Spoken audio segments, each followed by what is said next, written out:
couple of months ago, I picked up this CH170 digital from DeepCool. And since this is a very interesting and a very affordable case, I had an idea to test it and to build a nice and compact gaming PC for this video. So I had a certain budget in mind, I got all the parts ready, and it all made perfect sense, but since then, the prices of memory and SSDs went completely off the rails, and the memory kit I had in mind, for example, that was 100 euros back then, will now cost you 5 times more. So I'm not going to call this a decent value gaming build anymore, even though this is definitely a good value case, but I still think it is a decent option considering the situation. So let's see what I have here and what kind of performance can you expect from it. Let's begin. The CH170 digital is a relatively compact case that is definitely a lot smaller than most tower cases, but in terms of volume, there are definitely smaller ITX cases on the market. The chassis is actually similar to the CH160 that I reviewed a while ago, but this one has a vertical orientation instead with a little stand at the bottom. So it is taller, but it has a smaller footprint on your desk. The front, the top, and the back have the same large square design that you can use to make your own art using the pixel accessories that DeepCool sells separately, while the right side and the left side have a smaller square pattern. And even though you can see a bit through that mesh, there are no glass panels on any sides, which makes picking components a bit easier because you can do it based on price alone and not so much on how it looks. The build quality is decent, especially for the price. So the panels are thick and sturdy enough, and the finish is very good too, with no issues, no gaps or other inconsistencies.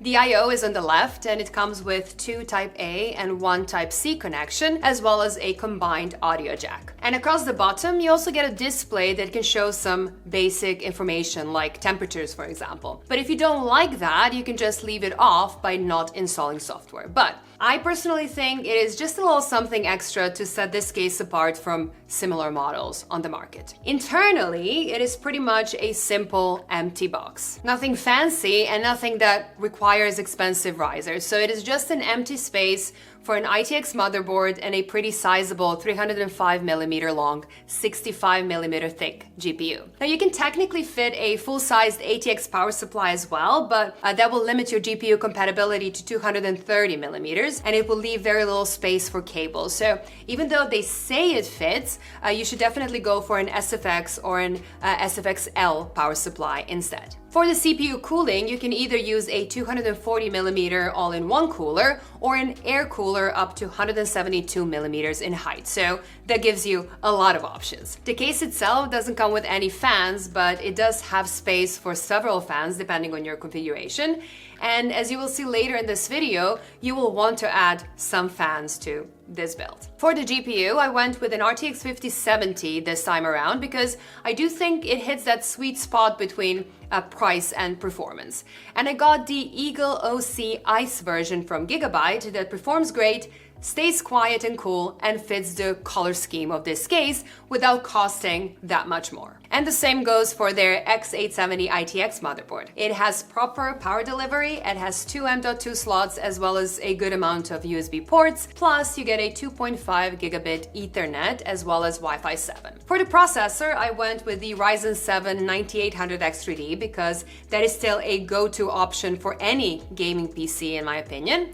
And to cool it down, I went with the DeepCool Assassin 4S for the simple reason that I still had one laying around and it fits this case perfectly. To power the system up, I also had this Lian Li SFX power supply laying around, and 850 watts is more than enough for this system. But the most difficult part of getting everything for a build and putting it off for a couple of months is that the market can sometimes take some unexpected turns. So the crucial memory and storage, for example, that I bought a few months ago are not going to be available anymore. So both 32 gigabytes of DDR5 6000 memory and 2 terabytes of Gen 4 storage were around 100 euros back then. And I don't think that you can get any other memory or any other storage for that price anymore, unfortunately. Anyway, From a building perspective, I would say it is very beginner friendly. A large ATX case with a lot of space for your hands will be easier by default, but this is a very easy build for an ITX system. And when you put it all together, you get a very clean and a very elegant looking PC.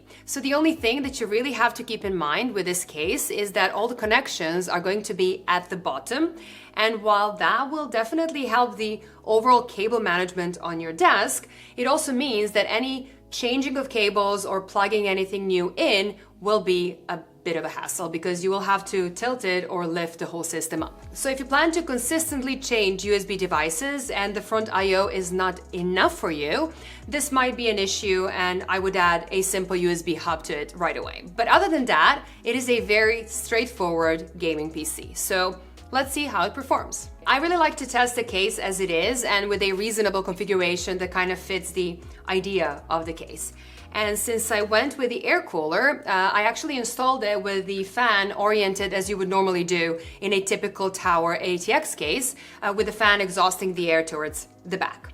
But here, since the orientation of the motherboard is different, the fan was pushing the air to the bottom that is actually pretty closed. And like this, so with the fan aimed down and with no other fans in the case, the performance was not good at all. So during a CPU stress test, the 9800X3D would throttle very quickly and the air inside the case would get very warm as well. So I flipped the CPU cooler fan around and I added two simple 120mm fans to the build, one at the top and one at the bottom.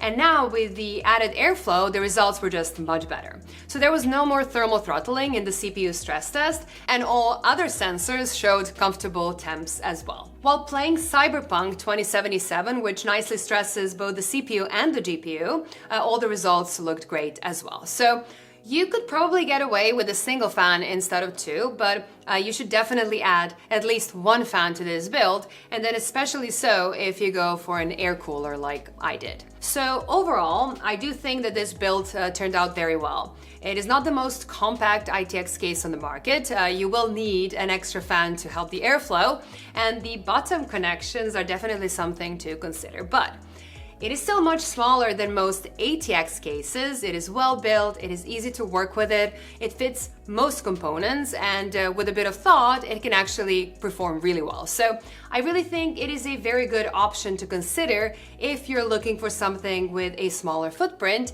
and then especially so if your budget is not that high, because this case will only cost you 55 euros. Now that is all I had for today, but before I go, let's check out the sponsor of this video.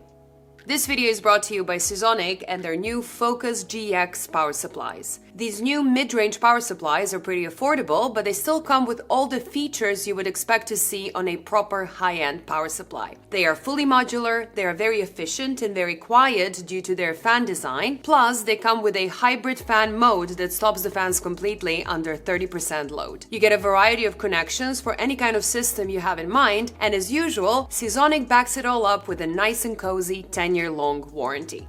Check it out using the links in the description below. Thank you all for watching and staying to the end. I really hope this video was at least interesting enough. If you liked it and you want to see more videos like this one, please consider clicking that subscribe button.